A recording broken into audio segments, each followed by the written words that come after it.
Welcome to day 1 of maths wizard class 12। आज हम बात करने वाले हैं रिलेशन एंड फंक्शंस की। और रिलेशन एंड फंक्शन चैप्टर को स्टार्ट कर रहे हैं। First chapter two last chapter जाएंगे। आपके स्कूल के अकॉर्डिंग मैं नहीं चलूंगा। अगर पहले कोई चैप्टर स्टार्ट करवाया तो मैं ऐसा नहीं करूंगा, फर्स्ट टू एंड आपको लेकर जाऊंगा। मेरा टारगेट है बोर्ड का, तो मैं बोर्ड का आप लोगों को करवाऊंगा। तो सबसे पहले देखते हैं कि रिलेशन, देखो आज जो हम डिस्कस करेंगे ना वो ग्रेड 11 का जो आपके पास रिलेशन है वो डिस्कस करेंगे, 12 का नहीं डिस्कस करेंगे। तो अगर आपको आता है तो आप स्किप कर सकते हैं वीडियो, नहीं आता है तो बेहतरीन तरीके से सीख लीजिए, क्योंकि मेरा टारगेट है हर एक वो स्टूडेंट को लेकर चलना है जिनको कुछ नहीं भी आता है उसको भी सिखा दूं, और जिनको आता है नो डाउट उसके लिए तो अभी लेवल धीरे धीरे आपके पास आपको होता चला जाएगा। सबके लिए बेसिकली बेनिफिशियल रहने वाला है ये आपके पास बैच। आइए स्टार्ट करते हैं, रिलेशन को समझते हैं ग्रेड 11 के हिसाब से। रिलेशन को आप डायरेक्टली नहीं समझ सकते, उसके लिए आपको समझना पड़ेगा कार्टेशियन प्रोडक्ट। क्या समझना पड़ेगा आपको? Cartesian product. अब क्या होता है ये कार्टेशियन प्रोडक्ट, तो आओ समझते हैं थोड़ा सा। रिलेशन को अभी मैं समझाऊंगा, टेंशन मत लीजिए, ठीक है। अगर आपके पास एक सेट ए है ना, ग्रेड 11 का जो सेट होता था याद कीजिए 1 2 3 लेट्स से इसमें कुछ एलिमेंट्स हैं। एक सेट हम क्या ले लेते हैं? बी ले लेते हैं, जिसके पास मैं 4 और 5 दो एलिमेंट ले लेता हूं लेट से, ठीक है। ये दो हमने ले लिया। अब कार्टेशियन प्रोडक्ट कहता है कि भाई आप क्या करो, ए और बी को ना क्रॉस कर दो। क्या कर दो? क्रॉस कर दो। क्रॉस करने का क्या मतलब है आओ समझाता हूं। एक नया सेट बनाना है। नया सेट बनाने का मतलब है कि इसका अगर हमने ए क्रॉस बी लिखा है तो आप ये 1 लो और 1 की पेयरिंग कर दो 4 के साथ भी और 5 के साथ भी। पेयरिंग, ऑर्डर्ड पेयर बनाने तो समझाता हूं। तो 1,4 लिखोगे इसको ब्रैकेट में, और फिर ये एक एलिमेंट का काम करेगा, पूरा एक एलिमेंट का काम करेगा। इस 1 की पेयरिंग 5 के साथ भी करोगे आप, ठीक है। फिर 2 उठाओगे और 2 की पेयरिंग आपके पास किसके साथ करोगे? 4 के साथ भी, और 2 की पेयरिंग आप किसके साथ करोगे? 5 के साथ भी। तो 1 की पेयरिंग दोनों के साथ, 2 की पेयरिंग दोनों के साथ, और अब आपके पास 3 की पेयरिंग भी करनी है हमें दोनों के साथ। 3 की पेयरिंग 4 के साथ और 3 की पेयरिंग आपके पास 5 के साथ भी करना है। So this is called a cross B which is nothing but the Cartesian product. Got it? अच्छा, अगर आप ए क्रॉस बी निकाले हो तो क्या आप बी क्रॉस ए नहीं निकाल सकते? बिल्कुल निकाल सकते हो। अब इसको थोड़ा सा बेहतरीन तरीके से समझिएगा। ये जो ए क्रॉस बी था छोड़ दीजिए, अब बी क्रॉस ए को समझते हैं। बी क्रॉस ए का मतलब है कि अब यहां से पहले बी लिखा है ना, तो अब इसको पहले लिखोगे, उसके बाद इसके एलिमेंट्स को इसके साथ कंपेयर करने, सॉरी ऑर्डर बनाने वाले हो। जैसे कि 4 लिया तो 1 के साथ भी, 2 के साथ भी, 3 के साथ भी। तो 4,1 4,2 4,3, ठीक है। फिर आप 5 उठाओगे, 5,1 5,1 5,2 और 5, आपके पास 3 जो है वो देखने को मिलेगा। क्लियर है? तो ये आपके पास जो है वो बी क्रॉस ए निकल कर आ गया। आई होप आप सभी को समझ में आया होगा कि ए क्रॉस बी कैसे निकाल रहे हैं और बी क्रॉस ए कैसे निकाल रहे हैं। अब मेरा आप लोगों से एक छोटा सा सवाल है, माइनर सा, और वो सवाल ये है कि क्या ए क्रॉस बी और बी क्रॉस ए इक्वल हैं? अच्छे से देखकर बताइएगा। क्या जो जो एलिमेंट इसमें देखने को मिल रहे हैं क्या वही एलिमेंट इसमें भी आपको देखने को मिल रहे हैं? आगे पीछे ऑर्डर मैटर नहीं करता, ऑर्डर अगर आगे पीछे तो भी सेम माना जाता है सेट के अंदर, लेकिन ये दोनों इक्वल नहीं है। सिर्फ ऑर्डर, ये एलिमेंट ही आगे पीछे नहीं है। ऑर्डर मतलब एलिमेंट के ऑर्डर की बात कर रहा हूं, इसके ब्रैकेट के अंदर ये वाली चीज की नहीं। देखो 1,4 और 4,1 सेम थोड़ी है। एक ये एलिमेंट है और एक ये एलिमेंट, ये दोनों ही एलिमेंट ही डिफरेंट है, तो ये दोनों सेम नहीं है। तो ये ए क्रॉस बी और बी क्रॉस ये दोनों सेट है, और ये दोनों सेट सेम नहीं है, इक्वल सेट नहीं है। क्लियर है यहां तक? तो जब भी कभी आप ए क्रॉस बी और बी क्रॉस ए दो डिफरेंट सेट्स का रिलेशन बनाओगे, सॉरी रिलेशन क्या, कार्टेशियन प्रोडक्ट बनाओगे आपके पास, तो उस केस में वो इक्वल नहीं होंगे। सेम सेट्स होंगे तो वही आ जाएंगे, उसमें तो कोई दिक्कत नहीं, आगे पीछे करोगे सेम सेट का क्या ही फर्क पड़ेगा। समझ रहे हो? तो मैक्सिमम टाइम वैसे आपको मैं बता दूं, सेट ए दिया, लेट से क्या दिया, सेट ए 1,2,3 ले लिया, तो आपको दूसरा सेट भी आपके पास क्या वही है 1,2,3। तो आपको अगर ए क्रॉस ए निकालना है तो ये 1 लेना है सबके साथ पेयरिंग, तो 1,1 1,2 1,3। फिर ये 2 उठाओ, 2,1 2,1 2,2 2,3। फिर 3 उठाओ, 3,1 3,2 और 3,3। क्या इतनी बात समझ में आई? तो ये आपके पास निकल कर आ जाएगा ए क्रॉस ए। अब इसको आगे पीछे भी कर दोगे तो भी ये सेम ही रहेगा। तो जब सेम आ जाएगा तो उस केस में आपके पास सेम देखने को मिलेगा। मोस्ट ऑफ द केस में हम क्या करेंगे, हम यही वाली कंसेप्ट का यूज करेंगे। आपको दो तो दिया भी नहीं जाएगा बोलने के लिए, सेट एक ये दिया जाएगा और इसी से आपको कार्टेशियन रिलेशन दिया जाएगा, उसके अकॉर्डिंग हम बात करेंगे। रिलेशन अभी पूरा डिटेल में हम बात ही नहीं कर रहे हैं ग्रेड 12 की, ठीक है, अभी हम 11th की बात कर रहे हैं। तो आई होप आप सभी को ये समझ में आया होगा कि कार्टेशियन प्रोडक्ट किस तरीके से हम क्या करते हैं, फॉर्म करते हैं। अब ये जो चीज होती है, ठीक है ना, कार्टेशियन प्रोडक्ट निकालते हैं, उसमें ये जो होते हैं इनको हम बोलते हैं ऑर्डर्ड पेयर्स, ऑर्डर्ड पेयर्स, ठीक है, ये हो गया, ये हो गया, ये हो गया, ये हो गया, ये सभी के सभी क्या आपके पास ऑर्डर्ड पेयर्स। तो दो ऑर्डर्ड पेयर कब इक्वल होते हैं? अगर मान लेते हैं ये 2,4 है और अगला 4,2 है, तो क्या ये दोनों ऑर्डर्ड पेयर इक्वल है? बोलोगे नहीं। तो ये 2,4 हो जाए और फिर से आपके पास 2,4 हो जाए, तब बोलोगे ये दोनों इक्वल है। तो आपको ध्यान रखना कि अगर एक x, y है और दूसरा आपके पास a, b है, ये दोनों इक्वल तभी हो सकते हैं जब x वाले के इक्वल है, जब पहला पहले के इक्वल मतलब x और a इक्वल हो जाए, जैसे इस केस में है फर्स्ट और फर्स्ट इक्वल है, वहीं पे आपके पास सेकंड और सेकंड इक्वल है, y b के इक्वल हो जाए, तब जाकर ऑर्डर्ड पेयर्स को हम इक्वल मानेंगे। क्या इतनी बात समझ में आई आप लोगों को? डन है, ठीक है, चलिए आगे की बात करते हैं। और यहाँ पे काफी ज्यादा इंपॉर्टेंट आता है कि हाउ मेनी, चलो आप समझेंगे रिलेशंस। अब आते हैं रिलेशन को समझने के लिए, फिर आपको हाउ मेनी रिलेशन वाली कहानी बताऊंगा। रिलेशन क्या होता है वो चीज समझना। रिलेशन को जनरली हम आर से रिप्रेजेंट करेंगे और ये कहा जाता है हमेशा सबसेट होता है या फिर उसके इक्वल भी हो सकता है, किसके? ए क्रॉस बी के, क्योंकि सबसेट तो इक्वल भी हो सकते हैं, कोई दिक्कत ही नहीं है। तो आपको बेसिकली सबसेट ध्यान रखना है, सबसेट। और जिस भी स्टूडेंट को सबसेट नहीं पता, नो प्रॉब्लम, आप मान लीजिए कि जो ए है वो 1, 2, 3 है और मान लीजिए एक बी दूसरा सेट है जिसमें आपके पास 1, 2, 3, 4, 5 है। आप देख सकते हैं ए के सभी एलिमेंट इसमें है, तो आप बोलोगे A is subset of B। क्या बोलोगे? A is subset of B। लेकिन क्या मैं B को A का सबसेट बोल सकता हूं? तो B जो है वो A का सबसेट नहीं है, क्योंकि B के सभी एलिमेंट इसमें नहीं है। तो अब रिलेशन क्या होता है? R का मतलब यहाँ पे रिलेशन है। तो रिलेशन क्या होता है? रिलेशन होता है सबसेट किसका? A क्रॉस B का। आओ समझाते हैं। पीछे वाला रिलेशन का एग्जाम्पल ले लेते हैं, ज्यादा सही रहेगा। जैसे कि हमारे पास A था, हमने निकाल दिया A क्रॉस B। हमारे पास A था और हमने निकाल दिया A क्रॉस B। तो अब आपको समझना है कि मैंने एक R1 लिया, वो रिलेशन है या नहीं वो आपको बताना है, वो रिलेशन है या नहीं वो आपको बताना है, ठीक है। जैसे कि मैंने लिया 1,1, ये रिलेशन है या नहीं बताना जरा, ये रिलेशन है या नहीं वो जरा बताना है एक बार अच्छे से नोटिस करके। तो आप बोलोगे ये जो R1 है वो कार्टेशियन प्रोडक्ट का सबसेट होना चाहिए। यहाँ पे A क्रॉस A है, नो प्रॉब्लम। तो ये जो R1 है वो सबसेट होना चाहिए किसका? A क्रॉस A का। बस इतनी सी कंडीशन को सेटिस्फाई करेगा, काम बन जाएगा। तो क्योंकि इसके सभी एलिमेंट इसमें है, क्योंकि इसके सभी एलिमेंट इसमें है, तो ये एक रिलेशन है, ठीक है। मैं बोलता हूं एक नया रिलेशन लेता हूं जिसको मैंने खाली रख दिया, या तो ऐसे रिप्रेजेंट किया जाएगा या तो इसको फाई से रिप्रेजेंट किया जाएगा, एम्प्टी सेट। तो आपको बताना है ये जो एम्प्टी सेट है वो इसका रिलेशन है या नहीं, है ना, रिलेशन है या नहीं इसके अकॉर्डिंग, गिवन कंडीशन के अकॉर्डिंग। सेट ए क्या है आपके पास? 1 2 3 है, तो बोल इसके अकॉर्डिंग आपके पास है या नहीं वो आपको बताना है। तो एम्प्टी रिलेशन, ये ना रिलेशन है, ये क्या है? रिलेशन है, और इसको एक पर्टिकुलरली नाम दिया जाता है जिसको हम बोलते हैं एम्प्टी रिलेशन। क्या नाम दिया जाता है आपके पास? Empty relation. बोलो कोई प्रॉब्लम यहां तक? नहीं ना, ठीक है। तो आपको R1 समझ में आ गया, आपको R2 समझ में आ गया कि ये लोग क्यों रिलेशन है बेसिकली। आइए R3 की बात करते हैं। R3 में मैंने ले लिया 1,2 और मैंने ले लिया 2,1 और मैंने ले लिया 3,1। अब बस इतनी सी बात बताना कि ये जो चीज है वो रिलेशन है या नहीं। तो 1,2 को चेक करो है या नहीं है, 2,1 को चेक करो है या नहीं है, 3,1 को चेक करो है या नहीं है, तो ये भी रिलेशन है, नो प्रॉब्लम, ठीक है। नेक्स्ट है आपके पास R4, बेसिकली चौथा रिलेशन पता करेंगे कि है या नहीं। जैसे कि मैंने बोला 1,1, 2,2 और 3,3 और 4,4, बस ये चीज बताना कि है या नहीं रिलेशन।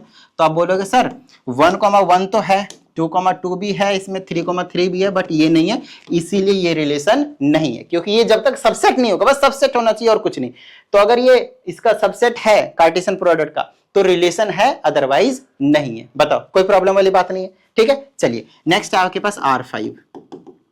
R5 में मैंने लिखा 1,1, 1,2, 1,3, फिर मैंने लिखा 2,1, 2,2, 2,3, फिर मैंने लिखा 3,1, 3,2, 3,3। आपको ये बताना है कि ये जो रिलेशन है वो है या नहीं है, बस और कुछ नहीं। तो आप चेक करोगे क्या ये सभी के सभी एलिमेंट कार्टेशियन प्रोडक्ट में है या नहीं, आप बोलोगे सभी के सभी क्या है। और क्योंकि सभी के सभी हैं तो ये भी आपके पास रिलेशन होगा, इक्वल हो सकते हैं। यहां देखो नहीं लिखा है हमने, इक्वल हो सकते हैं, यहां पे लिखा होगा ना बताते टाइम।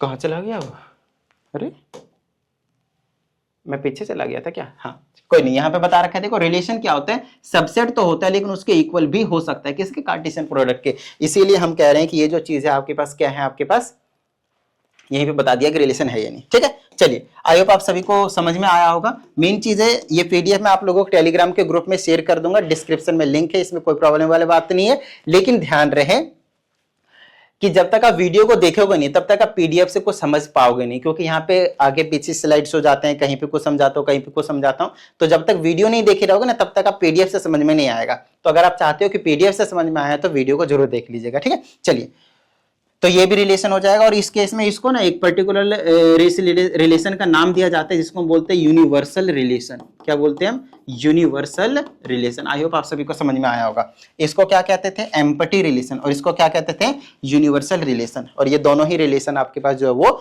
होते हैं। क्या इतनी बात समझ में आ गई, डन है। आई होप आप सभी को समझ में आया होगा कि रिलेशन क्या है। ठीक है, बस इतनी सी चीज आपको यहाँ पे समझनी है। आइए आगे की बात करेंगे। आज हम यहाँ पे फंक्शन की भी बात नहीं करेंगे, क्योंकि जब मैं आप लोगों को अभी मैं रिलेशन एंड फंक्शन है चैप्टर, तो पहले मुझे 12th क्लास का रिलेशन पढ़ाना है, तो रिलेशन पढ़ाने के लिए आज बेसिक वीडियो है। ठीक है, चलिए फिर रिलेशन कवर हो जाएगा, फिर मैं आपको फंक्शन पढ़ाने के लिए 11th वाले फंक्शन का बेसिक चीजें जो आपको करवाऊंगा। ठीक है, चलिए आइए सबसे पहले हम समझते हैं यहाँ पे कि ये जो रिलेशन है, हाउ मेनी रिलेशन, कई बार पूछा जाता है how many relation, how many relation, ये क्वेश्चन जो आपसे पूछा जाता है जनरली एमसीक्यू में, हाउ मेनी रिलेशंस। तो मैंने बोला कि आपके पास एक सेट ए है और इसके अंदर एलिमेंट 1,2 है, और एक सेट बी है जिसके अंदर एलिमेंट 3,4 है। ठीक है, 3,4 है।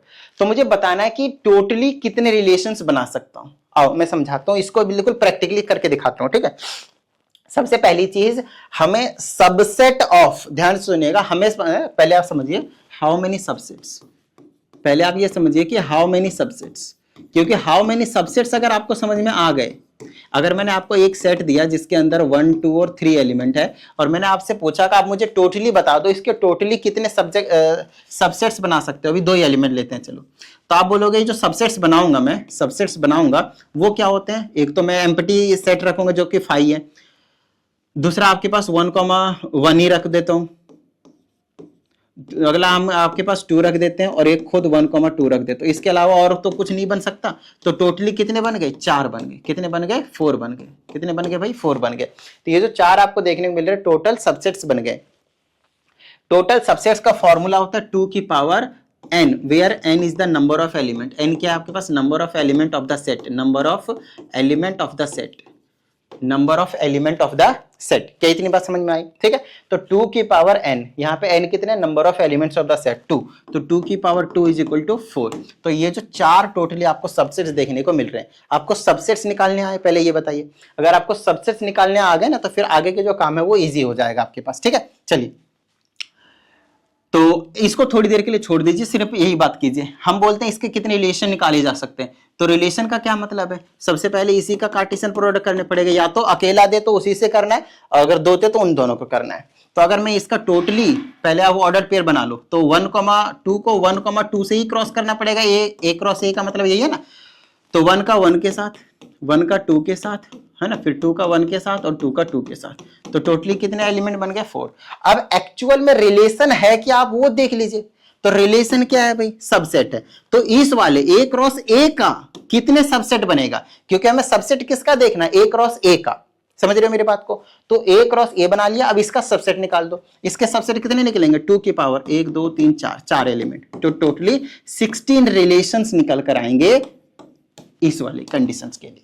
समझ में आई इतनी बात। अब इसको थोड़ा सा, हर बार यहां पे मैं ए क्रॉस ए थोड़ी निकालूंगा, है ना, हम हर बार ए क्रॉस ए थोड़ी निकालेंगे। तो क्या करेंगे, आओ समझाता हूं।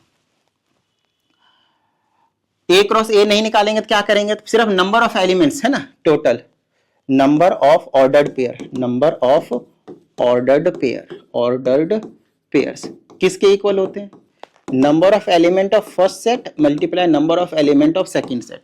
दोनों सेम सेट अगर सेम होते हैं तो यहाँ पे ए लिखा जाएगा, कोई दिक्कत नहीं। तो फिलहाल के लिए नंबर ऑफ एलिमेंट फर्स्ट में 2 था, सेकंड में भी 2 थे, ये कितने हो गए 4। तो ऑर्डर्ड पेयर वाले में जब कार्टेशियन प्रोडक्ट करते हैं तो ऑर्डर्ड पेयर चाहिए, उसके एलिमेंट चाहिए, तो वो कितने आ गए 4। तो अब 4 के अकॉर्डिंग 2 के और 4 करेगा तो भी आपके पास 16 ही देखने को मिलेगा। इसको और थोड़ा सा एक्सपेंड करके समझते हैं।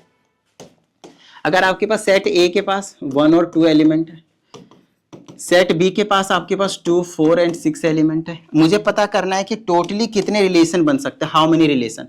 तो relation directly number of relations का अब डायरेक्टली फॉर्मूला याद रख लो, अगर किसी को कुछ भी समझ में ना आए तो आप ये कर लेना। नंबर ऑफ रिलेशन इज 2 की पावर n, 2 की power m into n, where m क्या है आपके पास इस वाले के एलिमेंट्स है और n क्या है इस वाले के एलिमेंट्स है।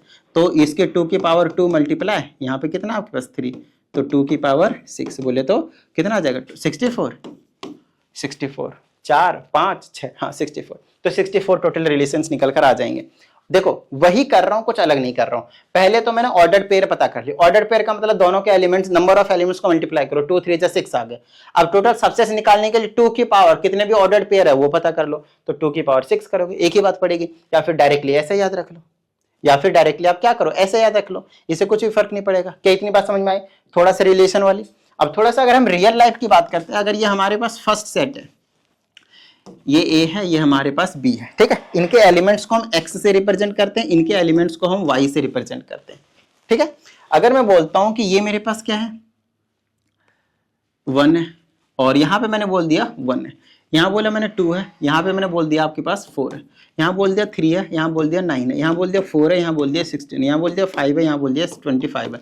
थोड़ा सा पैटर्न आपको समझ में आ रहा होगा कि ये जो 1 है 1, ये जो 1 है वो 1 के साथ अपना रिलेशन बना रहा है, 2 4 के साथ, 3 9 के साथ, 4 16 के साथ एंड 5 25 के साथ जो आपके पास रिलेशन जो है वो बना रहा है। अब बात आती है कि ऐसा रिलेशन बना रहा है, हाँ, तो इसको हम कैसे डिफाइन करेंगे। तो यहाँ पे आपको साफ साफ दिख रहा है कि ये जो रिलेशन है वो क्या है, रिलेशन क्या है x, y के बीच में क्या रिलेशन है वो चीज देख लो आप, कुछ नहीं। x, y के बीच में क्या है, y का अगर मैं x का स्क्वायर करता हूँ, x का स्क्वायर करता हूँ तो किसके इक्वल आएगा y के, यही आपके पास रिलेशन है। या फिर ऐसा आप लिख सकते हो y is equal to x square, एक ही बात है, इधर उधर लिख दिया और कुछ नहीं, ठीक है ना। क्या इतनी बात समझ में आ गई। जहां पे आप बोलोगे जो x है वो बिलोंग कर रहा है सेट ए से, y बिलोंग कर रहा है सेट बी से, ये चीजें थोड़ी सी आपको लिखनी आनी चाहिए सेट वाले चैप्टर से, क्लास 11 से। आई बात समझ में थोड़ा थोड़ा सा, है ना। तो ये आपके पास रिलेशन हो गया।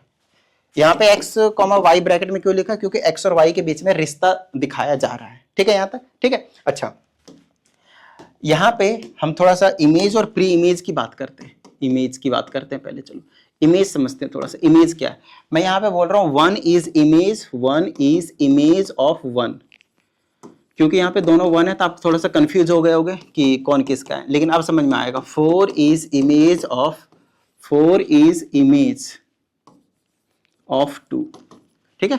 फिर आप बोलोगे 9 इज इमेज ऑफ 3, थोड़ा थोड़ा समझ में आ रहा होगा। मैं कहता हूं यहाँ पे एक मिरर लगा हुआ है, क्या है आपके पास एक मिरर लगा हुआ है, तो आप बता सकते हो कि इसका इमेज जो है वो किधर बनेगा, ये वाला बनेगा, बोलो हाँ या नहीं। तो इसी तरीके से आपको समझना है कि 3 का इमेज कौन है 9, ठीक है, 9 इज द इमेज ऑफ 3 ऐसे बोल लो, या फिर 3 का इमेज 9 है, हिंदी में एक ही बात है, नो प्रॉब्लम, ठीक है। समझ में आ रही है बात। तो सर प्री इमेज क्या होगा, इसी को उल्टा कर दो, 3 इज प्री इमेज ऑफ 9 ऐसे बोल सकते हो, या फिर 4 इज प्री इमेज ऑफ 16, है ना, या फिर 5 इज प्री इमेज ऑफ 25। तो क्या आप लोगों को इमेज प्री इमेज वाली जो कहानी है वो आपको समझ में आ रही है ना। मान लेते हैं कि इसको इतना ही रखा है, इसको यहाँ पे, और एक मैंने यहाँ पे 30 और रख दिया है, एक्स्ट्रा एलिमेंट रख दिया, ठीक है। क्यों रखा है वो समझ में आ जाएगा, इतनी बात आप लोगों को समझ में आ जानी चाहिए, ठीक है। चलिए अब एक छोटी सी प्यारी सी चीज और समझते हैं यहाँ पे, उसके बाद इस कॉन्सेप्ट को यहीं पे करेंगे दी एंड, ठीक है। आइए समझते हैं, थोड़ा सा ध्यान से समझिएगा, ठीक है। यहाँ पे 3 चीजों की बात करेंगे। एक बात करेंगे हम डोमेन की, एक बात करेंगे हम रेंज की, और एक बात करेंगे हम कोडोमेन की।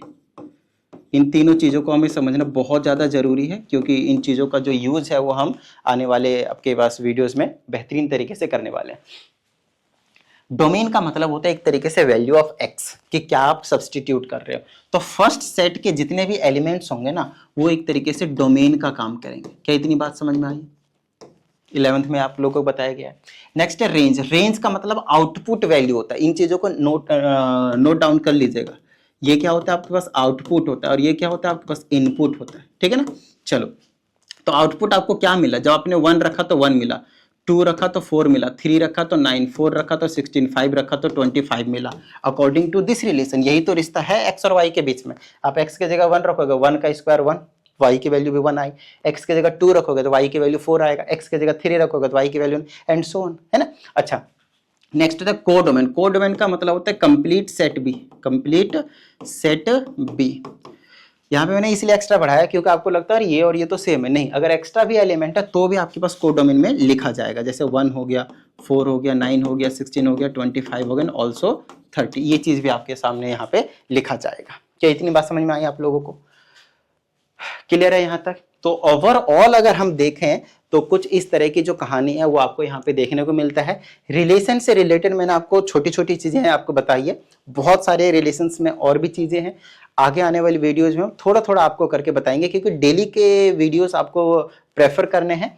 और एक इंपॉर्टेंट चीज जो आप लोगों को समझ में आनी चाहिए कि व्यूज यहाँ पे बिल्कुल ही डाउन हो गए हैं मेरे चैनल पे। तो आप लोगों से रिक्वेस्ट है कि कोई यूट्यूब का एल्गोरिदम ऐसा फॉलो करता है कि जितने ज्यादा लाइक्स और कमेंट्स वगैरह आएंगे उसके अकॉर्डिंग आपके पास काम होगा, है ना?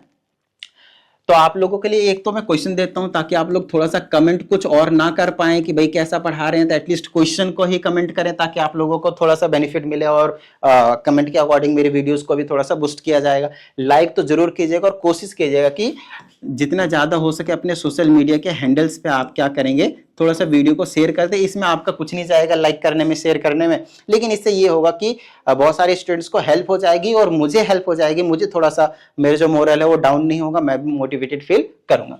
क्वेश्चन ये है कि अगर आपके पास सेट ए के अंदर आपके पास 2, 3, 4 एलिमेंट है और सेट बी के आपके पास 2, 4, 6, 8 और 10 एलिमेंट्स हैं, तो क्वेश्चन है हाउ मेनी रिलेशन बनेंगे? कितने रिलेशंस बनेंगे? How many relations? आप 2 की पावर में भी छोड़कर रख सकते हैं, नो प्रॉब्लम। ठीक है, आप पूरा निकाल कर भी बता सकते हैं। ये ओवरऑल आज का क्वेश्चन है आपके पास। मैं कोशिश करूंगा हर वीडियो में आपको एक क्वेश्चन जो है वो प्रोवाइड करा दूं ताकि आप लोग कमेंट करके बताएं और आप लोगों को भी इससे बेनिफिट मिले। चलिए मिलते हैं अगले सेशन में। प्रैक्टिस करते रहिएगा। जय हिंद।